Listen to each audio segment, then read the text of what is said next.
अरे भाजपा कभी भी ठीक से किया, स्वास्थ्य का खराब हो सकता तो एम्स जैसे बहुत ही बढ़िया हॉस्पिटल है, इसका इलाज हम करवा देंगे। और ऐसी कौन सी बड़ी स्वास्थ्य की मुद्दा है उपराष्ट्रपति का? वो लंबे जम्बे जाट है, हट्टे कट्टे सब ठीक ठाक है, मगर ये सरकारी बीमारी है, ये अजीब वायरस भाजपा में घूमती रहती है, तो अब आके इनको भी ऐसी लग गई है। बहुत दुखद है और मुझे लगता है कि जो भी हुआ है वो सब सामान्य सा नहीं है।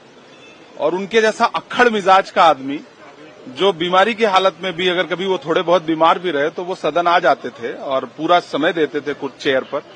उनका ये कहते हुए कि स्वास्थ्य कारणों की वजह से इस्तीफा दे रहे हैं, मुझे सब सामान्य नहीं लग रहा है। और कम से कम सरकार को इस पर बोलना चाहिए। सरकार बिल्कुल चुप है और ये चुप्पी जो है वो दर्शाती है कि सब कुछ सामान्य नहीं। मैं सबसे पहले तो उनके स्वास्थ्य के लिए जो है कुदरत से प्रार्थना करता हूं कि वो उनका स्वास्थ्य अच्छा रहे। और अचानक जिस तरह से उन्होंने इस्तीफा दिया, एक चिंता की बात तो है, सब जगह अटकलें लग रही हैं, लेकिन मैं तो महामहिम राष्ट्रपति जी को, क्योंकि उनका अधिकार है, ये उनसे आग्रह करूंगा कि उनका इस्तीफा जो है स्वीकार कर दें। अच्छा जो है उनका कार्यकाल रहा है, वाद विवाद हो सकते हैं, लेकिन एक अच्छा व्यक्तित्व है और किसानों के लिए हमेशा से खड़े रहे हैं।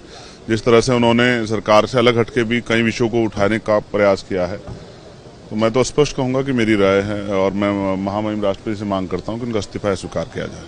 लेकिन सर, जो विपक्ष की तरफ खासतौर से कांग्रेस पार्टी ये सवाल उठा रही है कि कल उन्होंने पूरे दिन सदन चलाया और सरकार में कुछ ठीक नहीं चल रहा है। 4:30 बजे की मीटिंग में जेपी नड्डा साहब और किरण रिजिजू नहीं पहुंचे, कुछ ना कुछ ठीक नहीं चल रहा है, उसकी वजह से आहत होकर के उन्होंने कुछ चीजें तो ऐसी हुई हैं, ये तो इसमें वो है, राजनाथ सिंह जी भी नहीं दिख रहे हैं, तो कई चीजें चिंताजनक है। लेकिन मैं इस समय, क्योंकि ये पदेन सदस्यों का मामला है, तो इसमें कोई ज्यादा सवाल नहीं खड़ा करना चाहता। राष्ट्रपति उपराष्ट्रपति जी की एक अहम भूमिका है हमारे लोकतंत्र में, तो मैं तो चाहता हूं कि उनका इस्तीफा स्वीकार हो और पुनः वो जो है उस चेयर को सुशोभित करें जिस चेयर पे होते हैं। किसान के बेटे, हमें किसानों की चिंता। इस्तीफे की बात है तो जो हम लोगों को जानकारी मिली है स्वास्थ्य को लेकर के, तो इसमें हम लोग क्या बोल सकते हैं? किसी का व्यक्तिगत फैसला है और स्वास्थ्य को लेकर के है, तो क्या राजनीति के मायने निकालें इसमें।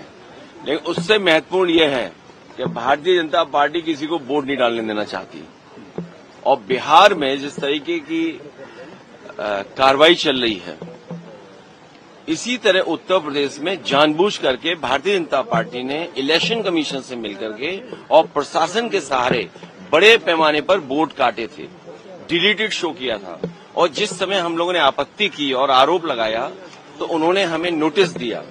नोटिस के जवाब में मैंने खुद समाजवादी पार्टी से सभी लोगों ने, कार्यकर्ताओं ने, नेताओं ने मिलकर के 18,000 जिन्होंने वोट डाले थे बाद में डिलीटेड कर दिया था उनका, और वो वहीं थे, जिंदा थे, लेकिन 18,000 का विद एफिडेविट इलेक्शन कमीशन को जानकारी दी, लेकिन किसी भी अधिकारी के खिलाफ कभी कोई कार्रवाई